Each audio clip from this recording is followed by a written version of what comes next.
ونؤمن به ونتوكل عليه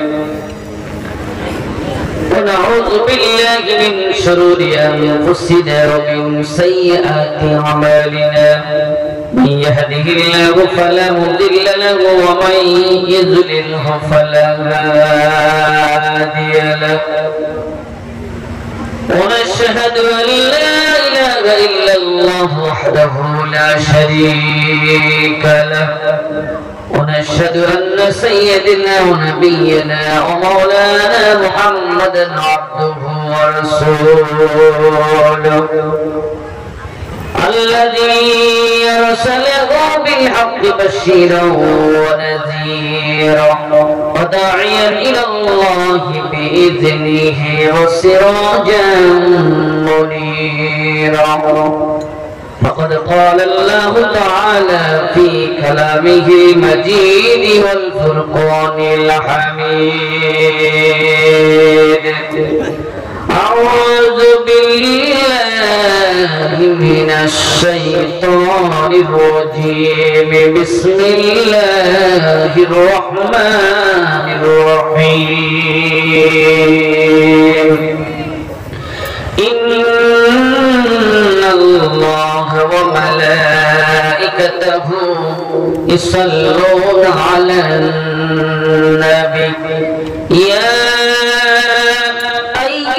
الذين آمنوا صلوا عليه وسلموا تسليما সবাই একবার মহব্বতের সঙ্গে দরুদ ইব্রাহিমটা পড়ো যেটা আমরা ফরজ সুন্নাত ওয়াজিব নামাজের ভিতরে আমরা সর্ব অবস্থায় পড়ি এটা দরুদ ইব্রাহিম বলা হয় এই দরুদ ইব্রাহিমটা আমরা সবাই একবার মহব্বতের সঙ্গে পড়ি আল্লাহুম্মা সাল্লি আলা মুহাম্মাদিন ওয়া আলা আলি মুহাম্মাদিন কামা সাল্লাইতা আলা ইব্রাহিম ওয়া আলা আলি ইব্রাহিম ইন্নাকা হামিদুম মাজিদ আল্লাহুম্মা বারিক আলা মুহাম্মাদিন ওয়া আলা আলি মুহাম্মাদিন কামা باركت على إبراهيم وعلى آل إبراهيم إنك حميد مجيد فقد قال الله تعالى في الفرقان المجيد أعوذ بالله من الشيطان الرجيم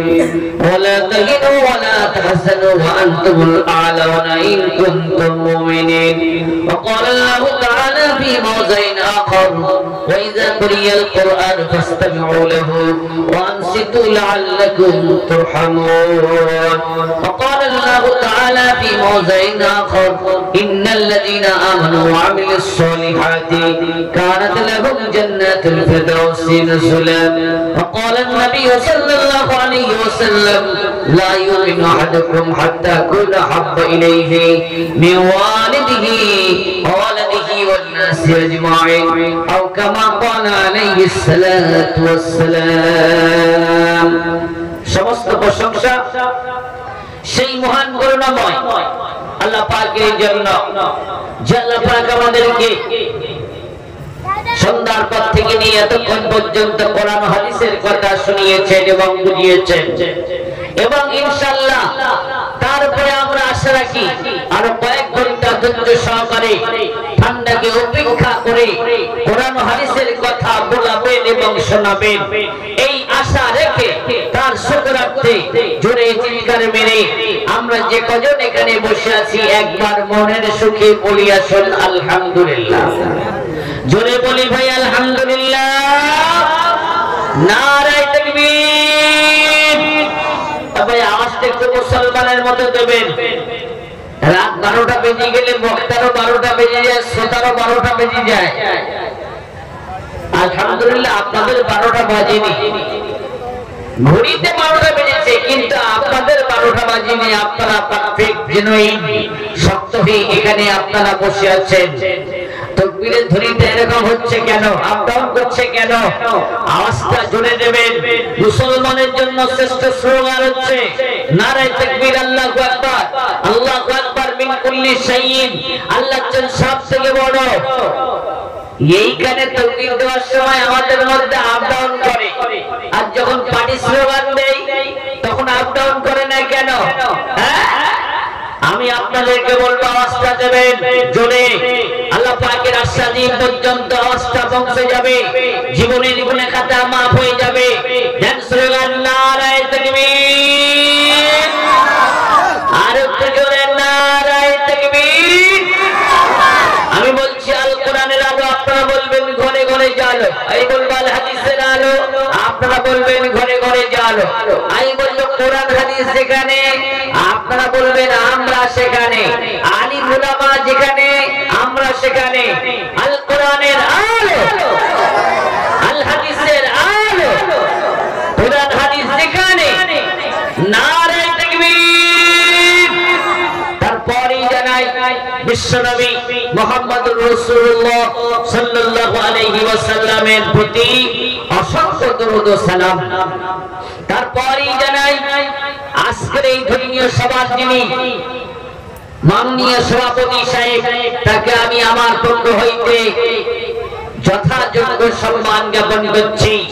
তারপরে মুআজ্জাজ মুকাররম উলামায়ে কিরাম, তারপরে দূরদূরান্ত থেকে সামিঈন কিরাম হই, শ্রোতা মণ্ডলী হই, যারা এসেছিলেন, আসছেন, এখনো পর্যন্ত এসে পৌঁছাননি, আসবেন, প্রত্যেকেরই জানাই আন্তরিক অভিনন্দন।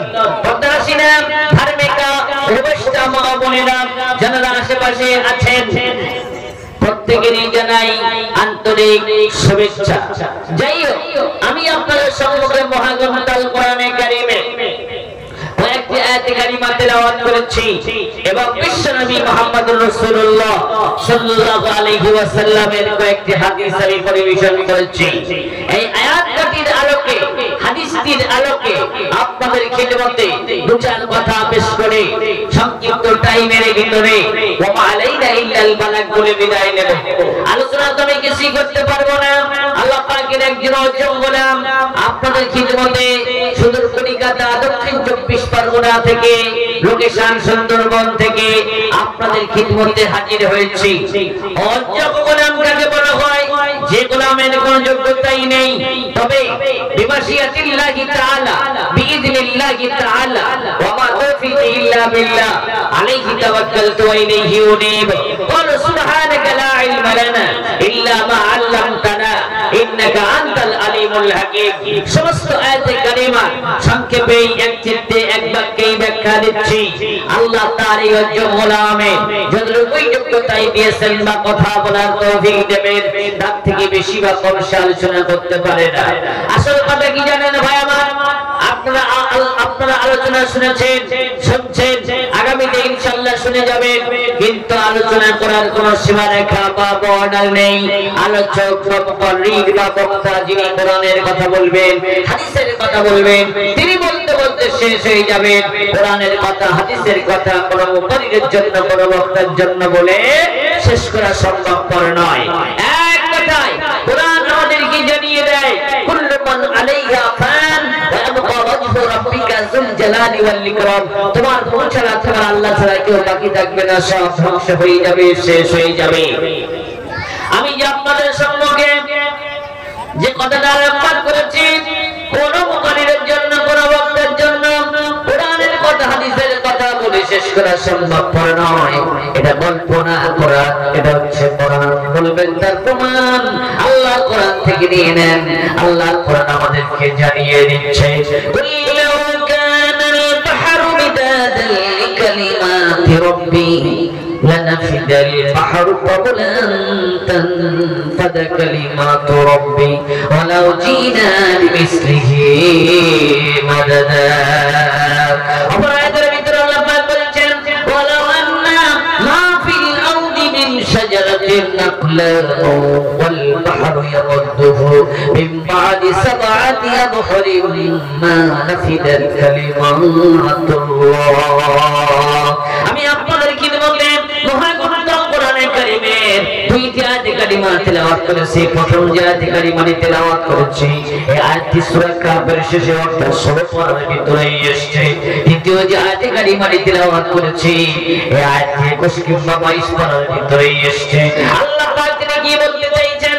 আল্লাহ বলেছেন, ও আমার বান্দারা, ও আমার বান্দীরা, আমি সারা পৃথিবীর মুখে যত সমস্ত দরিয়া তৈরি করেছি, সমস্ত দরিয়ার পানিগুলি নিয়ে তোমরা যদি কলমের কালি বানাও, আর সারা পৃথিবীর মুখে যত গাছ তৈরি করেছি, সমস্ত গাছের ডালগুলি কেটে কেটে কেটে কেটে তোমরা যদি কলম বানাও, আর আমার কালিমার ব্যাখ্যা লেখা আরম্ভ করে দিয়ে দাও, আমার প্রশংসা করা আরম্ভ করে দিয়ে দাও, লিখতে লিখতে লিখতে লিখতে সারা পৃথিবীর সমস্ত দরিয়ার পানিগুলি সব শেষ হয়ে যাবে, সারা পৃথিবীর সমস্ত গাছের ডালগুলি গাছগুলি সব শেষ হয়ে যাবে। মা নাফিদাত কালিমাতুল্লাহ, তোমার আল্লাহর কালেমার ব্যাখ্যা লিখে শেষ করা কোনো মতেই সম্ভবপর হবে না। যারা বলুন সুবহানাল্লাহ। সুতরাং আমি কি আলোচনা করতে পারি? আল্লাহ বলে দিয়েছেন ওয়া উতিতুম মিনাল ইলমি ইল্লা কলিলা, আমি যে তোমাদের ইলম দান করেছি সামান্যতম ইলম দান করেছি, তার কারণে তোমরা কেউ হাফিজ, কেউ মাওলানা, আমরা কেউ হাফিজ, কেউ মাওলানা, কেউ মুহাদ্দিস, কেউ মুফতি সাহেব, কেউ বড় মুফাসসির, কেউ মাঝারি ধরনের মুফাসসির, কেউ আপনার কিনা আসফাল বলে সবথেকে ছোট মুফাসসির, তার থেকে একজন ছোটা सबसे असफल सबसे छोटा मुकर्रिर आप लोगों के सामने में मैं हाजिर होकर कहता 24 परगना लोकेशन सुंदरपुर से आप लोगों के सामने में आए हैं। सबसे छोटे मुकर्रिर কি আছে আবার সামান্যতম ইলম আল্লাহ পাক তিনি আমাদেরকে দান করেছেন। সামান্যতম ইলমের মিকদার পরিমাণ কতটুকু? কতটুকু পরিমাণ ইলম আল্লাহ পাক তিনি আমাদেরকে দান করেছেন। তিনি তো বলে দিয়েছেন সামান্য ইলম তোমাদেরকে দান করেছি। আপনারা আমার দয়ার নবী দয়ার রাসূল তার মুখ থেকে আমরা জানতে পেরে গেছি কওলুহু ওয়া ফিলুহু ওয়া তাকরীরুহু, তার প্রত্যেকটি কাজ প্রত্যেকটি কথা হচ্ছে হাদিস হাদিস হাদিস। বুখারীর হাদিস থেকে জানা যায় বিশ্বনবী তিনি বলে দিয়েছেন একটা ছোট মানে সামান্য ছোট একটা পাখি, একটা ছোট চিড়িয়া, সামান্য একটা ছোট পাখি তার ঠোঁটের আগা করে চষের আগা করে সামান্য একটুখানি পানি নেওয়ার জন্য কোন একটা দরিয়ার মাঝখানে আটলান্টিক মহাসমুদ্রের উপরে বসে গেল, আর পানি নিয়ে পাখিটি ফুরুত করে উড়ে চলে গেল। মনে হয় দরিয়ার পানিগুলি মনে হয় সব শেষ হয়ে যাবে, দরিয়ার পানি কি হবে, দরিয়ার কি হয়ে যাবে, অতটুকু পরিমাণ ইলম আল্লাহ পাক তিনি আমাদেরকে দান করেছেন। তার কারণে আমরা কেউ হাফিজ, কেউ মাওলানা, কেউ মুফতি, কেউ মুহাদ্দিস হয়ে গেছি। তার মানে আমাদের কাছে কিছুই নাই, সবকিছু কার কাছে আছে? লাহু মাকালিদুস সামাওয়াত ওয়াল আরদ, আকাশ এবং জমিনের চাবিকাঠি রয়ে গেছে আল্লাহ পাকেরই হাতে। লিল্লাহি মা ফিস সামাওয়াতি ওয়া মা ফিল আরদ, আকাশ জমিনের মালিক হচ্ছেন কে? আল্লাহ রাব্বুল আলামিন। আমাদের কাছে কিছুই নাই। আমাদের কবি রবীন্দ্রনাথ ঠাকুর, যিনি নোবেল জয়ী কবি রবীন্দ্রনাথ ঠাকুরের নাম শুনেছেন আপনারা? রবীন্দ্রনাথ ঠাকুর বলে একজন বাংলার কবি ছিলেন, নাম শুনেছেন কেউ? তিনি বলেছেন সারা জীবন পড়িয়া ইহাই জ্ঞান অর্জন করিলাম যে কিছুই বুঝিলাম না। সারা জীবন পড়িয়া ইহাই জ্ঞান অর্জন করিলাম যে কিছুই বুঝিলাম না, কিছুই বুঝিলাম না, এতটুকু পরিমাণ জ্ঞান আমার এসেছে, বাদ বাকি সারা জীবন পড়ে আর কিছুই আসেনি। আমি যে আপনাদের সম্মুখে মহাগ্রন্থ আল কোরআনে কারীমে একটি আয়াত সর্বপ্রথম তিলাওয়াত করেছি, এই আয়াতের ব্যাখ্যার দিকে আমি যাচ্ছি। আল্লাহ পাক তার কালামের ভিতরে তিনি কি বলতে চাইছেন? আল্লাহ বলছেন ওয়ালা তাহিনু ওয়ালা তাহজানু ওয়া আনতুমুল আলাউনা ইন কুনতুম মুমিনিন। আল্লাহ বলছেন ও আমার বান্দারা, ও আমার বান্দিরা, তোমরা লাঞ্ছিত হবে না, অপমানিত হবে না, পদদলিত হবে না, পদস্খলিত হবে না, তোমাদের রং পরিবর্তন করা হবে না। মুসলমানের বাচ্চা মুসলমান তোমরা থাকবে। কি করতে হবে? ইন কুনতুম মুমিনিন, আমাদেরকে প্রকৃত মুমিন মুসলমান হতে হবে। খাঁটি মুসলমান আমরা হতে চাই। আমরা যদি খাঁটি মুসলমান হতে পারি তাহলে কিন্তু আমরা কোনদিনের জন্য